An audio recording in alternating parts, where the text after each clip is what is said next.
Hello, hello everybody, welcome back to Mortal Kombat X, the campaign mode. We are here tackling the rest of Sub-Zero's Chapter 3 as he takes on all of the children of the Mortal Kombat universe. If you guys are enjoying this series and want to see more, make sure to that like button, and we got some fighting to do.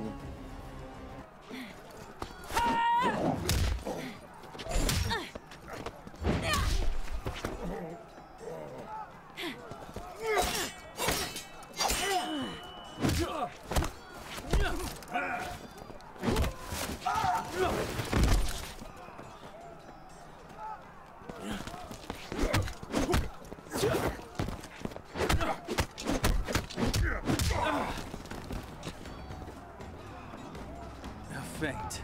Bravo. Kung Jin, you should rally your companions rather than mock your superiors. I'll remember that, in case I ever meet one. I like his dragon bow and arrow staff thingamabob there. Sub-Zero seems to like it as well. Wanted to fight Kung Jin. He feigned like he was going down to Jackie, even though we beat Jackie last episode at the end, just so he could get a free stab at Kung Jin here. Ooh, the big hammer. Alright. Yes. A flashy ice ball. These guys are really fast. Like, all of them. Cassie, Jackie, Takeda, Kung Jin, they're all fast. I mean, I think it speaks to the fact that Mortal Kombat is just a freaking fast game. But the young'uns seem extra speedy, don't they? Yes! Flame and fire from the dragon's mouth, and we are going to finish round 1 in style. Can we get that X-ray we've been dreaming of for for Sub-Zero? I hope we get to be Scorpion soon. In the meantime, though, let's put Kung Jin in his place. I wanted to call him Takeda, but that was the guy from last episode. There we go.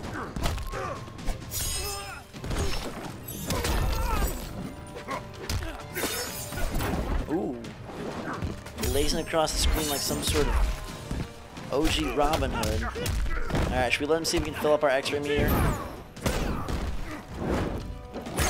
Really want to make sure we fit Sub-Zero's X-ray in. Maybe we'll get it next fight. Although this is the 4th fight, so it could be the end. I don't know. False bravado does not suit you.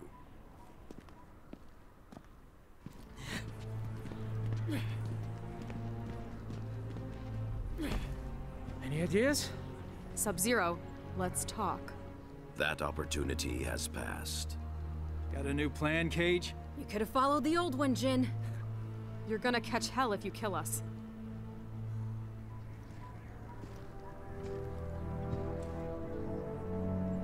Yes, I suppose so. Shuo Dang Jin.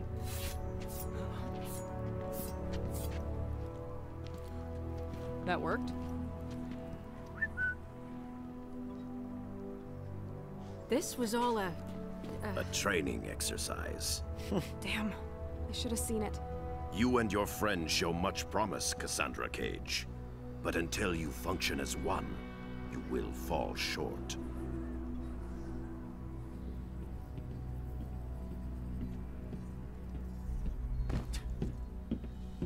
So other than that, you enjoyed your visit? The Lin Kuei shredded us. You maybe. I see plenty of frozen boot prints on your ass, too. Come on now. You're all winners in my book. New orders from General Blade. Priority 1, Outworlders. Here in Earthrealm. An invasion? Couldn't be. You're not afraid, are you, Mr. Cage? Outworlders, I can handle.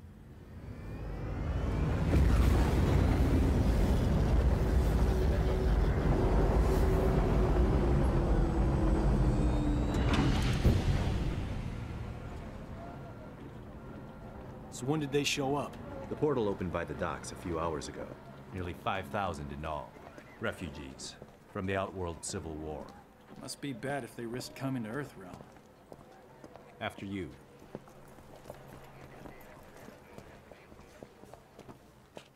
Do not dwell on your encounter with the Lin Kuei, son. Pretty hard not to. Aww.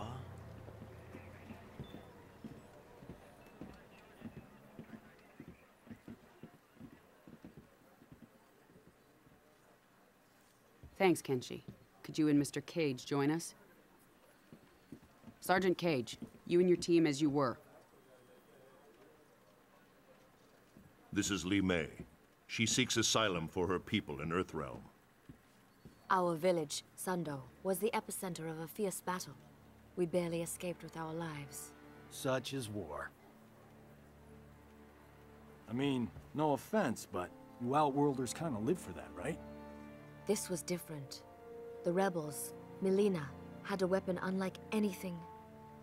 Entire battalions erased. It was not honorable, not combat. Tell me more about the weapon. A talisman, gold, with a center jewel. Milena wields its crimson energy without precision. Well, that's good then. Not now, Sergeant Cage. It is enough that she possesses it. It turns the tide in her favor. The Emperor grows desperate, and those caught in the middle pay the price. If this talisman is what I suspect it to be, we may all pay a price.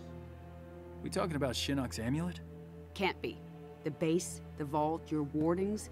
SF, Shaolin, no way anyone can get past all that. I must be certain.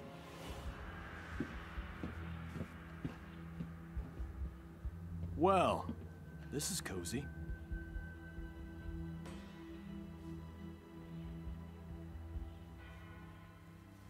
You remind me of an Earthrealmer who crossed over with us. He also found humor in everything. Handsome guy, right? He was an Earthrealmer. One of his eyes glowed red. What does she mean?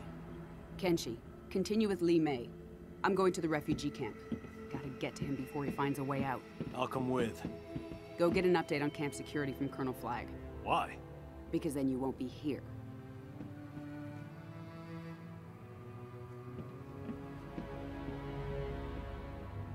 Are we with you? No. I need to confirm with Kotal Khan that Li Mei's story is true. You and your team are going to Outworld.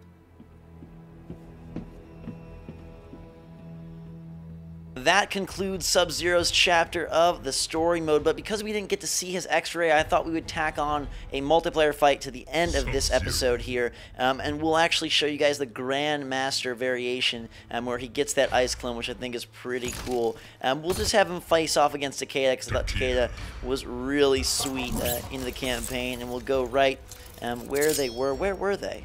Actually, that stage is this one, the Lin Kuei Temple. Do not want any PlayStation commands, even though it's trying to read them. X-ray, Sub-Zero, that's what we should tell it to do.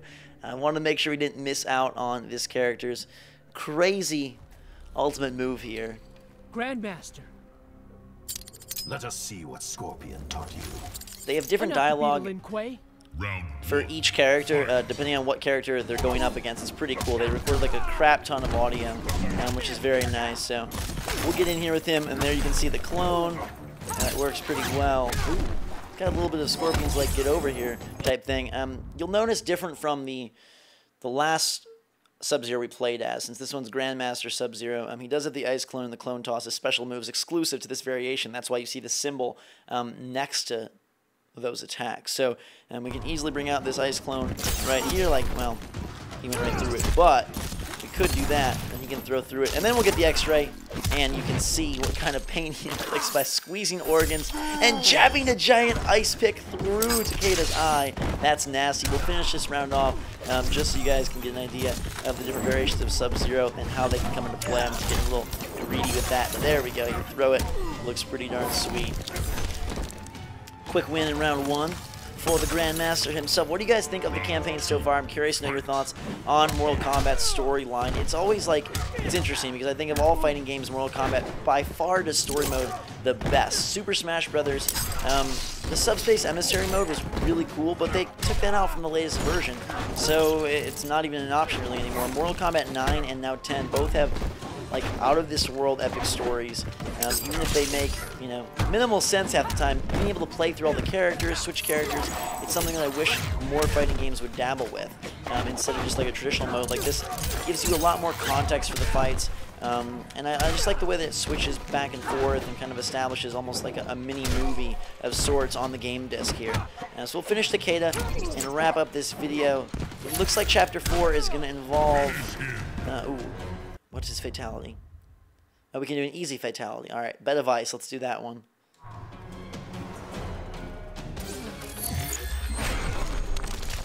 Oh my god. Holy crap, that's nasty. Oh, the eyeball pop. Well, I'm kind of glad and also kind of sad that we zoomed out to a multiplayer match. You guys get a fatality, but I just about lost my lunch. Till next time, everybody, we'll find out who is representing us in Chapter 4 when we return. If you guys are excited for that one, make sure to hit that like button. I got to get this screen off my screen. That popped eyeball is kind of...